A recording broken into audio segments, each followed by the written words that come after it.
like, okay, we're going here. We turn left and we're going into like some private building, and it's like, okay, these aren't houses, these are estates. So I'm thinking to myself, I'm like, well, where are we going? So we kept driving, and then we got to this long driveway, and Mr. Weaver was like, well, we're here. I was like, who are we here for? He was like, surprise. And he goes, come on in. We went to the back, big old house. Like the front porch, or like the front lawn was just like, it was huge. There's probably like 2 houses you could fit there. And in the back too, just I had an opportunity. But, further than everything, than his farm, his little, what he has, his chickens in the back. Oh, you saw the chickens. Yeah, we didn't get to go over there, but we seen everything, the basketball courts that he has, tennis courts. It was just like, it was inspiring. But more than that, just talking to him, and he gave me something that I will never forget. He told us that this towards the end, he grabbed the pen, and he was like, do something with the pen. He was like, do something with it. He left it right here. He was like, do something with the pen. He was like, try to pick it up. We try to pick it up. He was like, that's not how you pick it up. He was like, there's only 2 things you do in life. Either you pick it up or you don't. And that's something that stayed ingrained in me till right now. So I just had an opportunity. I was gonna ask him a question about it too. Cause I know how much history and knowledge he has of the community.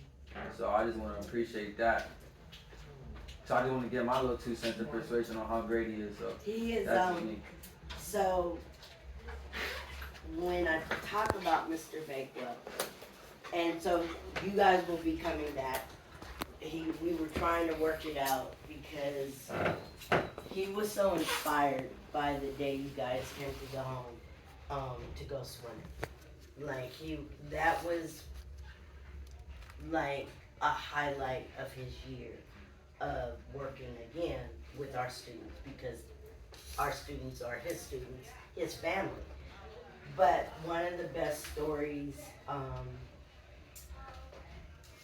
right before I became president and CEO, Mr. Bakewell took me to New Orleans where he grew up. And you heard him talk about my father and Stacy's dad.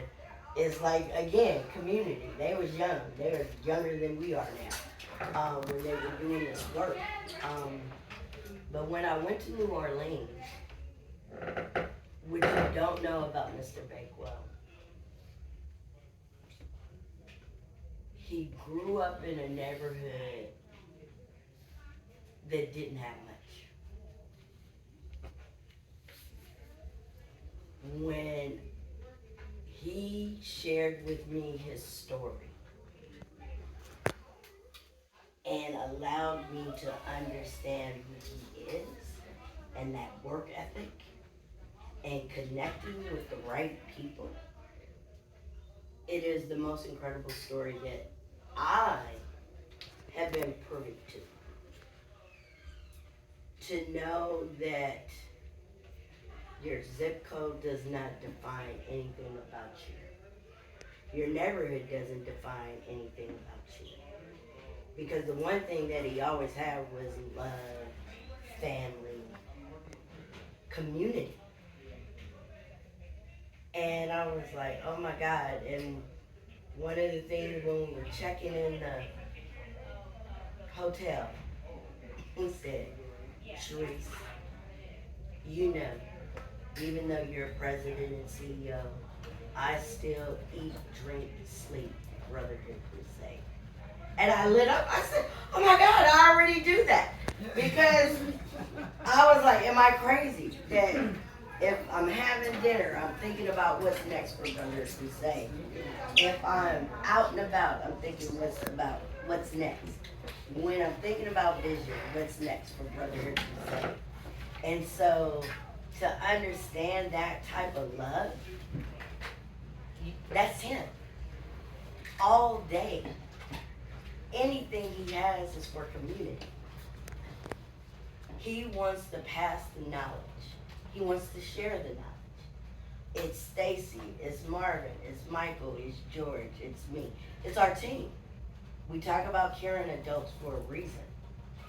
When you have caring adults in your life, that is what happens. You will have the abundance of folks just wanting to pour into you. Mr. Bakewell has poured into me like no other. Again, 18, losing your dad.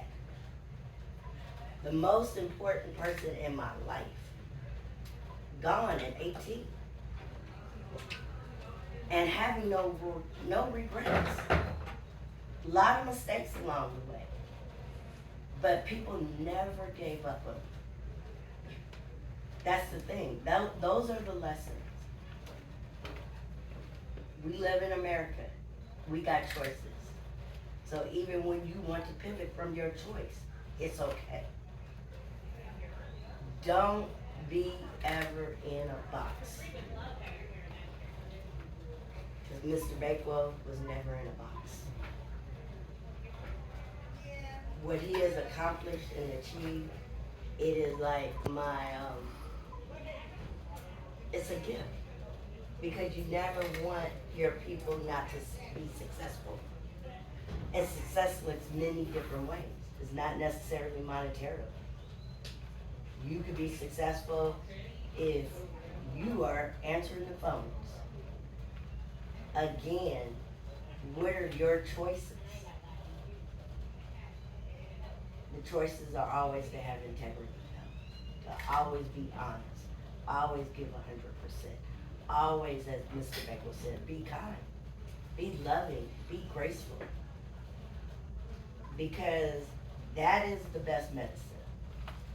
I have learned from the best of the best in this community, hands down. The best of the best of the best in this community. So I know how to lead because they have poured into me. I talk about my dad, my mom, Mr. Bakewell, Karen Earl, Marguerite Archie Hudson, as I said, Lillian Mobley.